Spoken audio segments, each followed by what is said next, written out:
Good morning, good afternoon, or good evening, wherever and whenever you happen to be listening to this. And thank you for listening to this Sales for the Nigerian Wedding Industry podcast. I'm your host, Abuja based wedding and event photographer, Tavishima Agide.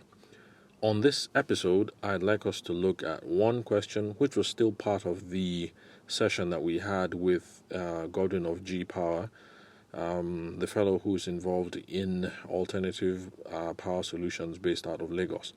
So, after we answered the central question of the day, basically, which was how to find customers who can afford you and running through qualifications, processes, and frameworks to make sure that basically the person that we're sitting in front of has a need, a sense of urgency, basically, that the person is ready to pull the trigger. And with those questions in mind, we have all the ammunition we need to move the person along in the to move the person along and collect the check, basically, so we can start fulfilling, so we can install our inverter batteries, or more relevantly to people who are the primary audience for this podcast, wedding and industry folks. We can collect that deposit and then start making the preparations for photographing that wedding or planning that wedding, catering for that wedding, or whatever it is that you do. So he had a follow-up question, and that was, should you outsource your marketing and should you outsource your sales? Now, I'm not going to attempt to answer both of them in this recording, so I'll split it up. Today, I'll take care of the marketing bit, and in the next recording, I'll look at the sales bit.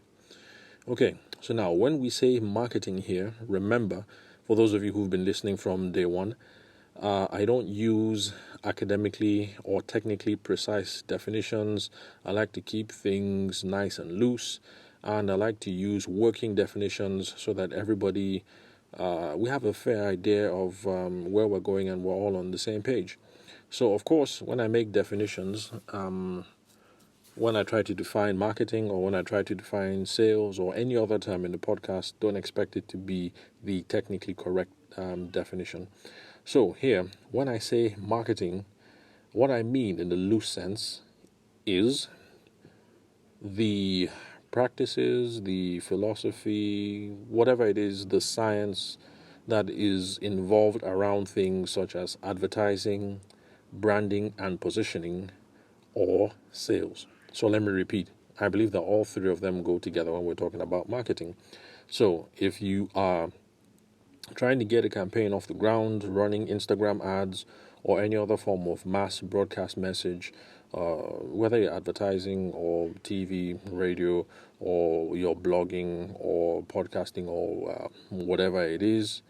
That's beyond advertising. So basically, advertising would be the paid communications. So that will be limited to Instagram ads, Facebook ads. I mean, for the typical wedding audience, let's put it that way. I don't know of any wedding or event professionals who advertise on the TV or on the radio.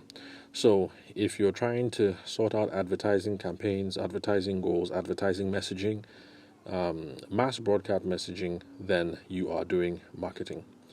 That also includes communications that you use for branding and positioning, whether you do them online or offline or whatever the media might be. So if you write a blog, that is part of your branding and your positioning. If you run a podcast, it's part of your branding and your positioning.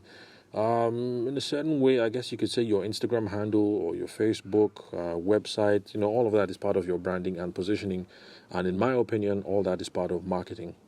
And then when we move beyond these more mass market approaches and we go to the nitty-gritty and we have one-to-one messaging, that's when you are speaking to a particular client or to a particular group of clients in person. Maybe you are at a bridal show, or maybe you happen to be in the brides and grooms' parents' houses or whatever, whoever you happen to be meeting with them.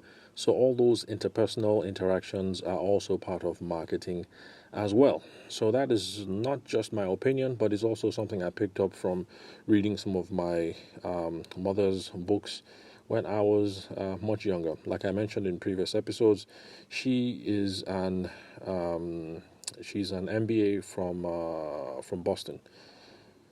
Yeah, so she's a Boston MBA, University of Massachusetts. Yeah, I think that's it. And so she had lots of books on advertising, marketing, and stuff like that. And basically, that's where I was first introduced to this idea that marketing is the mother, is the umbrella term, and then all these other things that we've discussed, whether you're doing advertising or branding or talking to people one on one, all of that are individual subsets. Those are like the kids of marketing.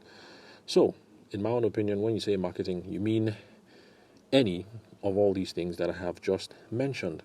Now, should you outsource your marketing? Some people say, I'm not good at marketing and I would like to outsource that. So, even though sales is part of marketing, for the purpose of answering this question, we're going to split it into two.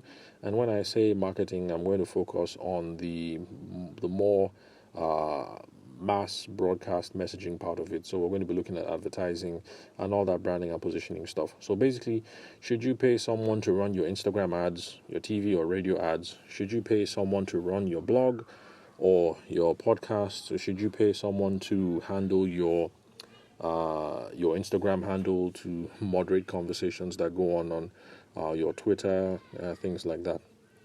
So, in my own opinion, I think having outsourcing your marketing, it might be useful, and that's what I advised G-Power, that it might be useful to bring in advertising and branding people, because advertising and branding professionals, people who have the know-how when it comes to running Instagram ads, Facebook ads, Google ads, radio ads, whatever advertisements you want to do, they have a useful skill, and that's they help you figure out what your core marketing message is and what your ideal customer profile is, or what your target market is. So sometimes it makes a great deal of sense to bring these people on board, because when you get someone to run your Facebook ads, it's the first thing that they're going to ask you, like, okay, so yes, you are a wedding photographer, but who exactly are we targeting? And then of course you're going to wonder, like, what do you mean, who are we targeting? I want more business. And they're going to get more granular. They say, okay, should we be targeting females between the age of 18 to 35 in Abuja and Nasarawa State? And then you say, oh, no, Nasarawa, I don't want to travel. Let's keep it Abuja. I say, okay, that's good. We've narrowed down the location.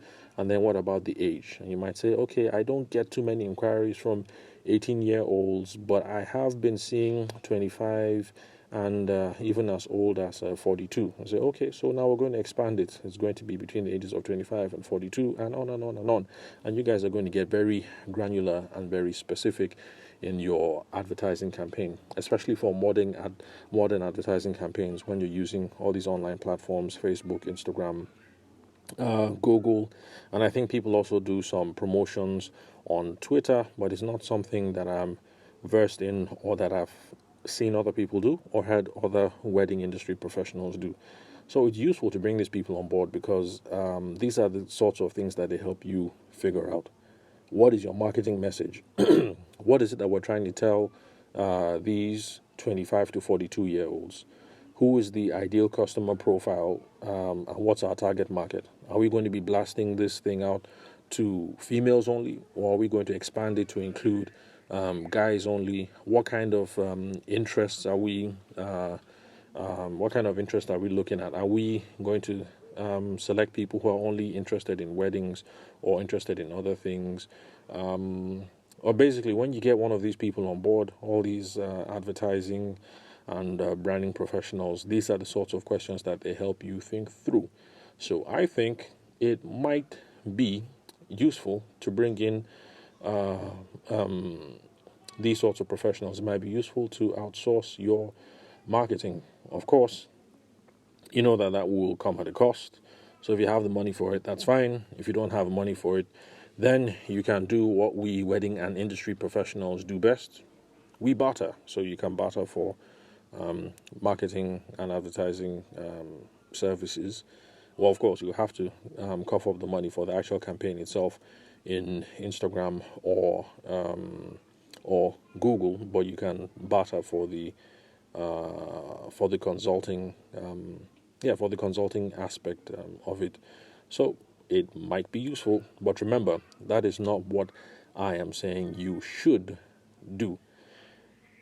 I'm sure some of you might say, well, this is a little ambivalent, but don't worry. When we get to the should you outsource your sales part, I have more specific, or should I say more concrete opinions on why you should or why you should not, and how you should go about doing that. So we'll call it a day over here, and at the next episode, we'll be considering the question, should you outsource your sales? And in typical format, I will run over what basically the lowdown that I gave to G Power Tech, what my personal recommendations were, and of course, as usual, we'll go into how that will apply to those of us in the wedding and the event space. So thank you very much for listening to the Sales for the Nigerian Wedding Industry podcast.